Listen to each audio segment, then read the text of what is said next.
আসসালামু আলাইকুম রহমতুল্লাহি অবরকাতুহ। সম্মানিত দর্শক, বিএনপির ভারপ্রাপ্ত চেয়ারম্যান জনাব তারেক রহমান তিনি তার সুদীর্ঘকালের প্রবাস জীবন স্বেচ্ছা নির্বাসন অথবা বাধ্যতামূলক নির্বাসন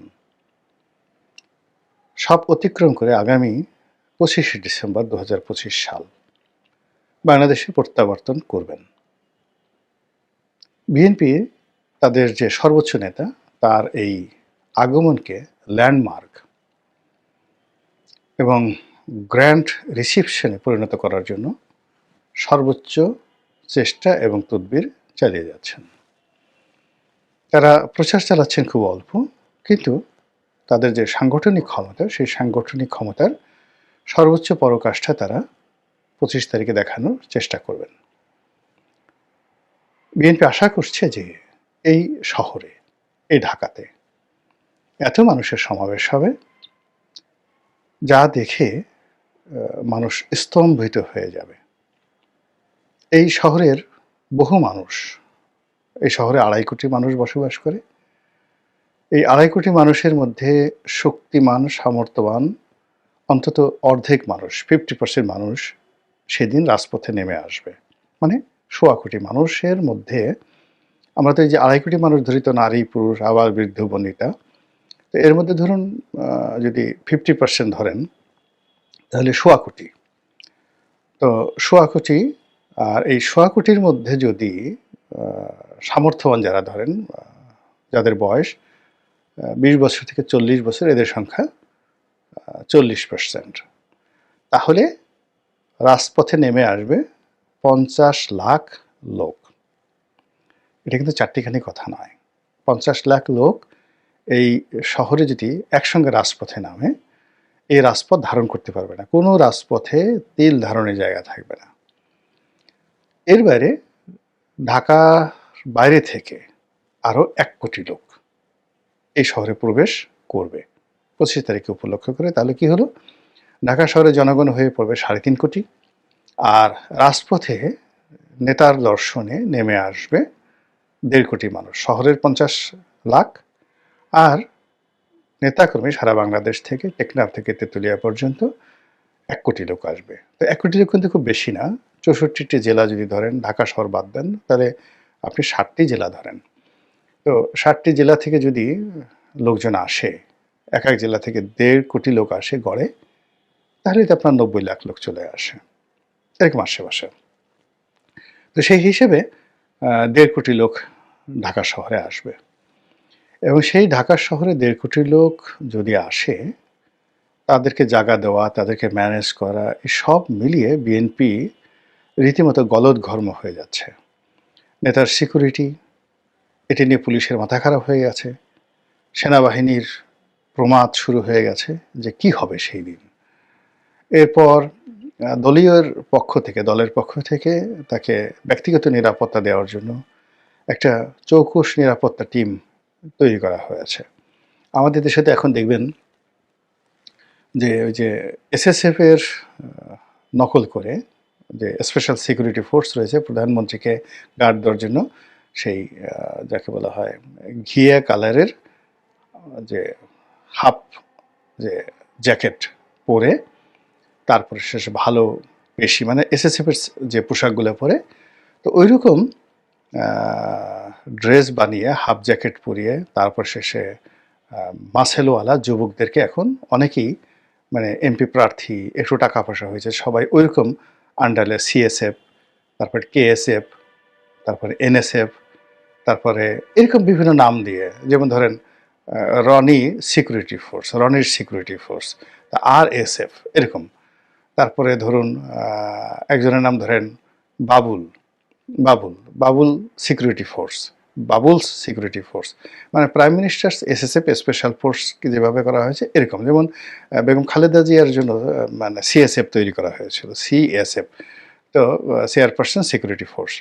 তো এই অনেকটা এসএসএফের একটা আদলে এখন প্রধানমন্ত্রী পরে যখন তিনি বিরোধী দল নেত্রী ছিলেন, এরকম তার সেই সিএসএফের যারা সদস্য ছিলেন ২০ জন, ২৫ জন বা ১০০ জন, এবং তাদেরকে নেতৃত্ব দেওয়ার জন্য একজন কর্নেল ছিলেন। এবং তার অনুকরণে সেই সিএসএফ এর অনুকরণে বিএনপির অনেক নেতা যখন যাদের একটু টাকা পয়সা আছে তারা এইরকম বাহিনী প্রস্তুত করে নিয়েছে। কেউ ২ জন, কেউ ৪ জন, কেউ ৬ জন। তারা ওই যে গাড়ির সামনে হাত ঝুলায়, বাঁশিতে ফু দেয়। একটা ভাবসাবই আলাদা। অনেকে হয়তো অস্ত্র হাতে নিয়ে ঘুরে নির্বাচনী এলাকায় যায়, কেউ পিস্তল নিয়ে ঘুরে। এটা মানুষকে ভয় দেখিয়ে একটা ভাবসাব নেওয়ার।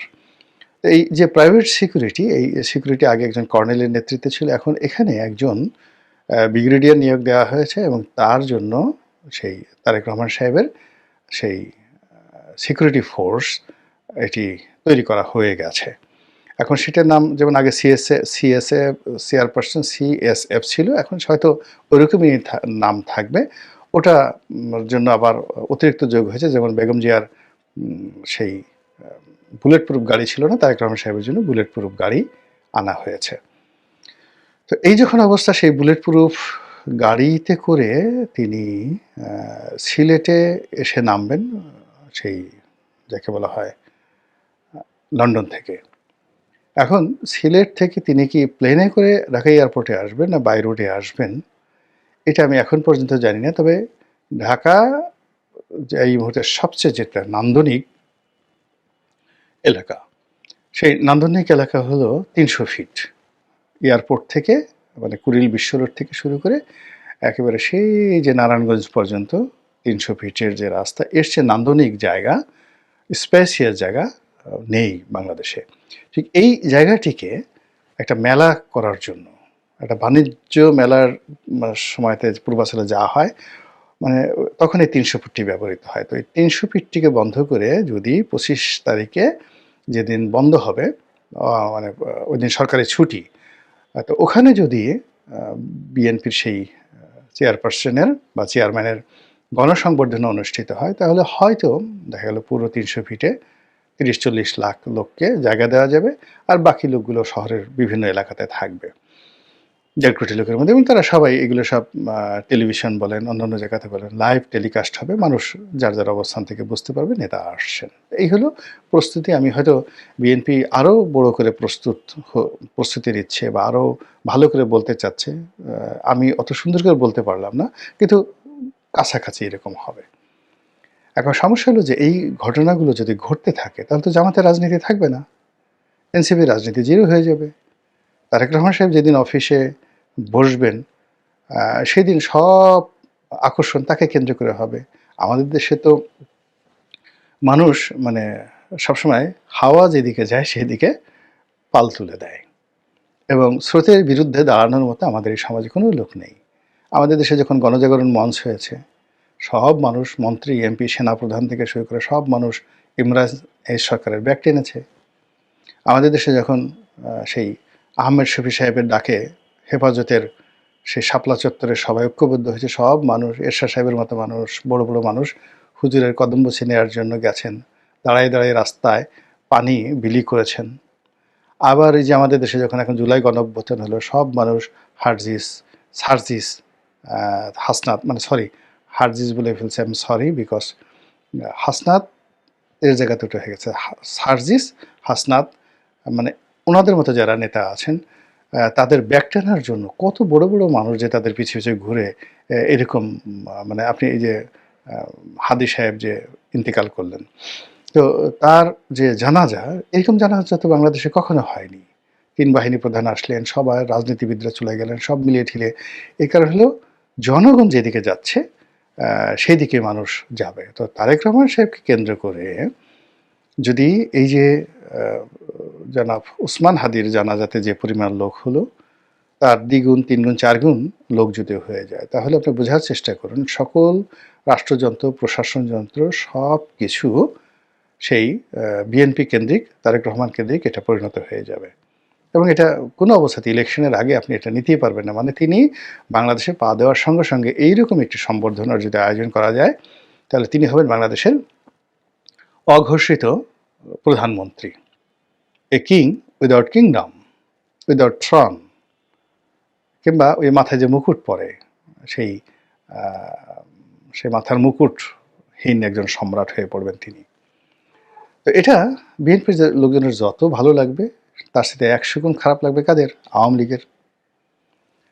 ১০০ জনের ১০০ গুণ খারাপ লাগবে যারা আগামীতে রাষ্ট্র ক্ষমতা আসতে চায় সে সকল নেতা, যারা এই মুহূর্তে ক্ষমতা আছেন তাদের সবাইকে মানে ওই গণসংবর্ধনায় জনাব তারেক রহমান সাহেবকে দেখলে মনে হবে তার মানে সেই মস্তক আকাশ স্পর্শ করেছে, এত বড় মনে হবে মানুষের মধ্যে, মানুষের নেতা।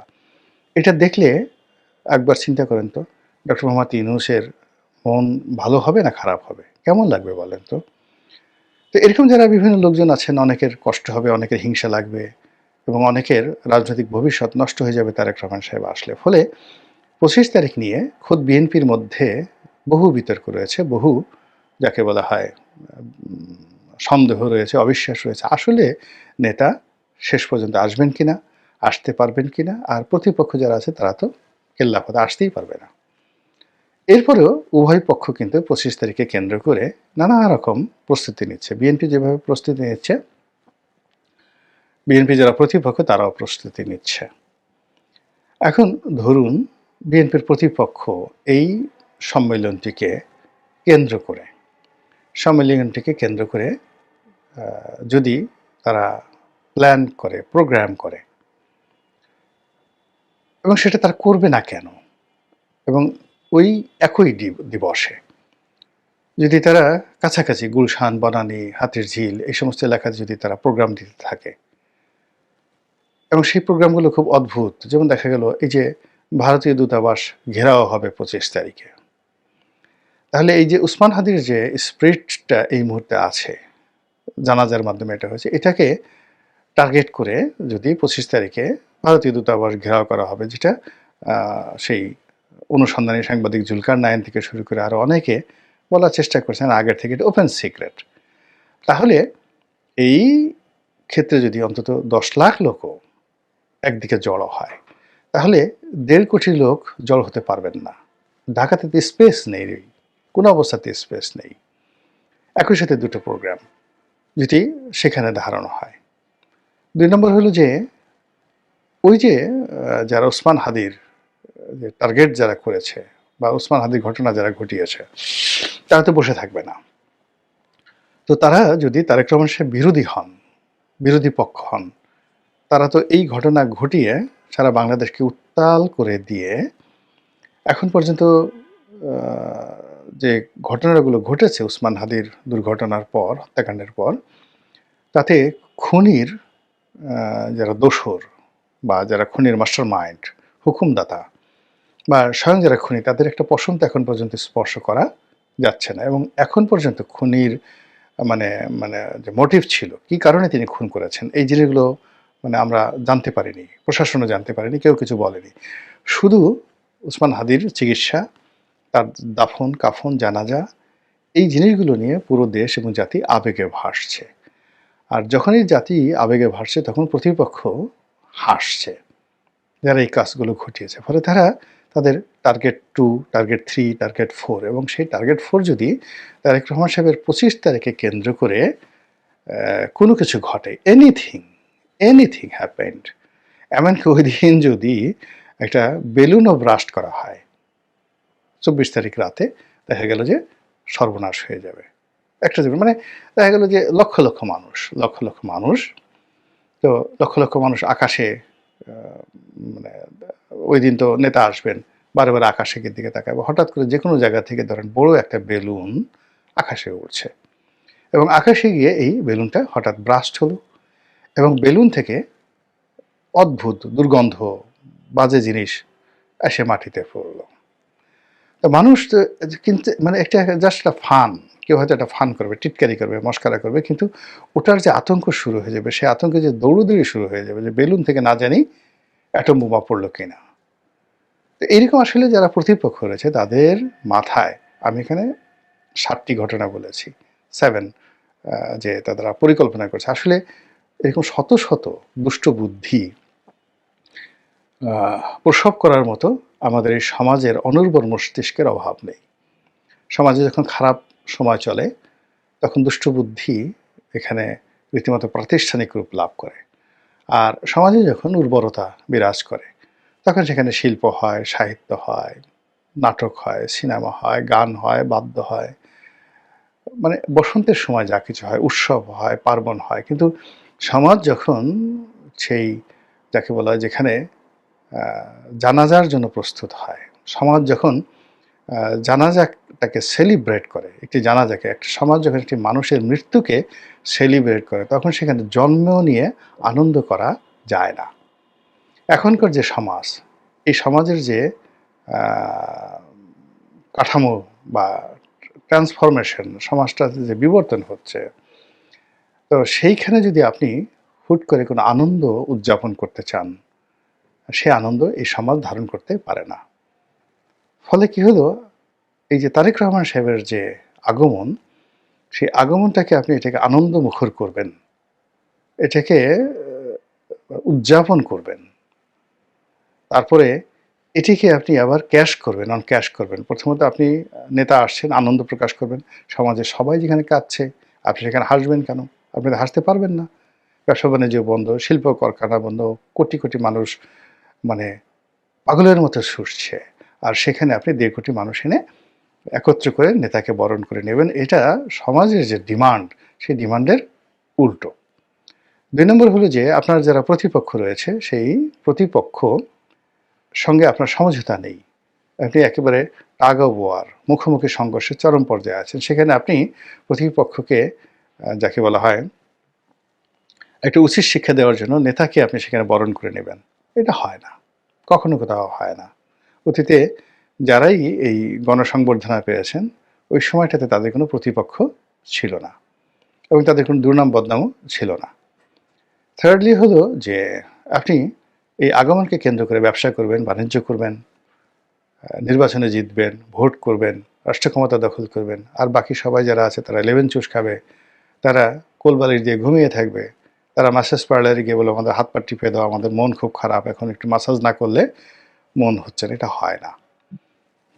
ফলে কি হচ্ছে, প্রতিপক্ষ তাদের সর্বোচ্চ শক্তি, মেধা, যোগ্যতা তারা এখানে নিয়োগ করে এগুলিকে বানচাল করার যে চেষ্টা করবেন, থেকে সেই চেষ্টা থেকে বিএনপি কতটা সুফল নিতে পারবে এবং সেই চেষ্টাকে ভণ্ডুল করে দিয়ে তারা তাদের কাঙ্ক্ষিত গন্তব্যে কীভাবে পৌঁছবে, সেটাই দেখার বিষয়। মহান আল্লাহ আমাদের সবাইকে হেদায়েত দান করুন এবং হেফাজত করুন। আসসালামু আলাইকুম ওয়া রাহমাতুল্লাহি ওয়া বারাকাতুহু।